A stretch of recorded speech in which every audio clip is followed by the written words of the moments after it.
Assalamualaikum warahmatullahi wabarakatuh. Ayah bunda yang dirahmati Allah, Alhamdulillah kita dikumpulkan dalam kesempatan yang berbahagia ini dalam forum yang penuh berkah insya Allah. Sebelumnya perkenalkan diri, nama saya Ida Nuraila. Saya ibu dari 6 orang anak, tinggal di Yogyakarta dan menjadi praktisi parenting. Pada kesempatan kali ini saya akan memulai dengan sebuah kisah curhatan dari ibu-ibu. Tidak sedikit yang datang pada saya dan mengatakan, Bu Ida, gimana caranya menyuruh anak mandi? Susah sekali. Pagi sore sampai menguras emosi, kata mereka. Menguras emosi ya katanya. Kenapa? Karena anak-anak disuruh mandi susah banget gitu. Ayah bunda, adakah yang mengalami hal yang demikian?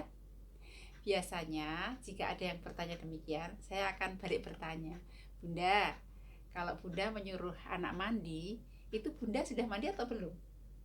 Biasanya jawabannya belum. Belum ya. Banyak yang jawab belum. Dan mereka berkilah begini, lah kan aku masih mau mengerjakan ini itu banyak sekali gitu. Nanti kalau mandi duluan keringatan, jadi mandinya aku belakangan. Jadi anak dimandikan duluan.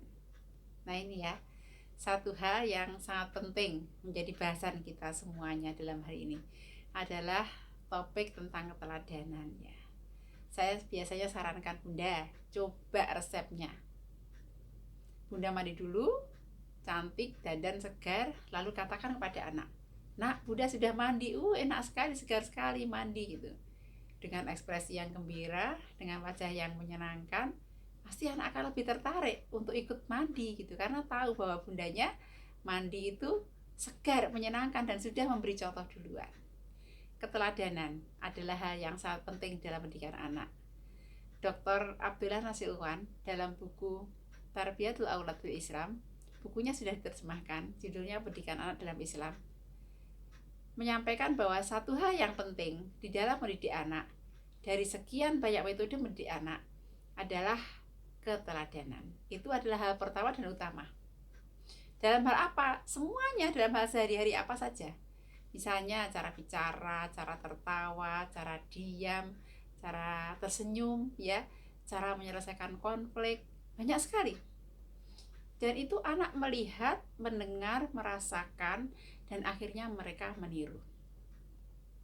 Seorang psikolog, Dr. Novita Tandri MC ya, menyampaikan bahwa apa yang dilihat oleh anak itu berpengaruh sekitar 40%. Apa yang didengar itu berpengaruh sekitar 30%. Dan apa yang dilakukan oleh orang tua itu berpengaruh 60%. Lihat ya perbandingannya. Dan ketika semuanya dilakukan secara konsisten, berkesesuaian, maka pengaruhnya menjadi sangat besar, yaitu 90%. Pengaruh kepada ingatan anak. Bayangkan ya ayah bunda sekalian, kalau dia hanya mendengar orang tuanya menyuruh, itu pengaruhnya 30%. Tapi kalau dia melihat sendiri orang tuanya melakukan dengan perbuatan, maka ingatan anak akan terbentuk 90%. Maka menjadi penting di sini orang tua memperhatikan keteladanan di dalam melakukan segala sesuatu. Segala sesuatu ya tadi ya. Saya contohkan tadi keseharian. Termasuk dalam hal ini ibadah. Ya, ibadah ya. Semua kita menginginkan anak soleh yang rajin beribadah. Tapi apa yang dilakukan oleh orang tua? Tidak cukup dengan mengatakan, Nak, sholatlah dengan khusyuk, Nak, rajinlah mengaji. Tapi penting adalah keteladanan orang tua pada anaknya. Contohnya, apakah orang tua itu senang duduk berlama-lama di atas sajadah, bermunajat kepada Allah? Anak melihat apakah orang tuanya sholat dengan khusyuk, sholat dengan berlama-lama, atau sholat dengan ayat terpendek yang diingat, ayat favoritnya. Apa itu? Contohnya trikul misalnya ya. Nah, perhatikan itu. Anak itu melihat, mendengar, dan merasakan. Dan itu pengaruhnya sangat dalam. Setiap hari dia melihat bagaimana orang tuanya beribadah, bagaimana orang tuanya meyakini itu sebagai sebuah keyakinan dan praktek dalam kehidupannya. Pasti itu akan masuk ke dalam diri anak.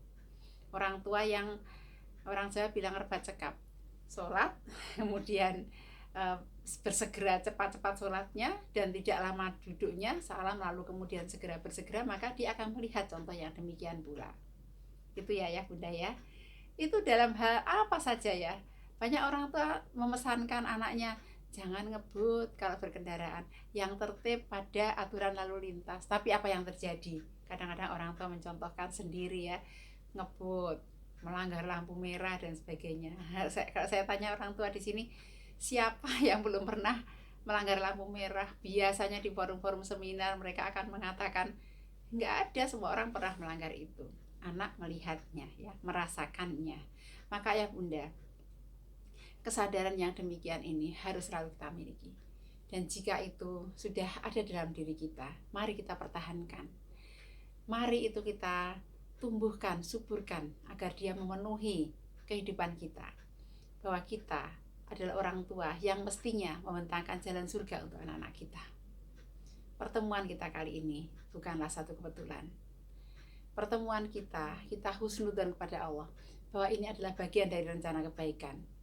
Bahwa dengan pertemuan ini semoga kita selalu dijaga kesadaran kita sebagai orang tua yang bisa menjadi cermin, ruang bercermin yang positif bagi anak-anak kita, agar mereka mewarisi kebaikan akhlak dari orang tuanya. Mari ayah bunda, kita mulai dengan diri kita semuanya. Terima kasih. Mohon maaf lahir dan batin. Assalamualaikum warahmatullahi wabarakatuh.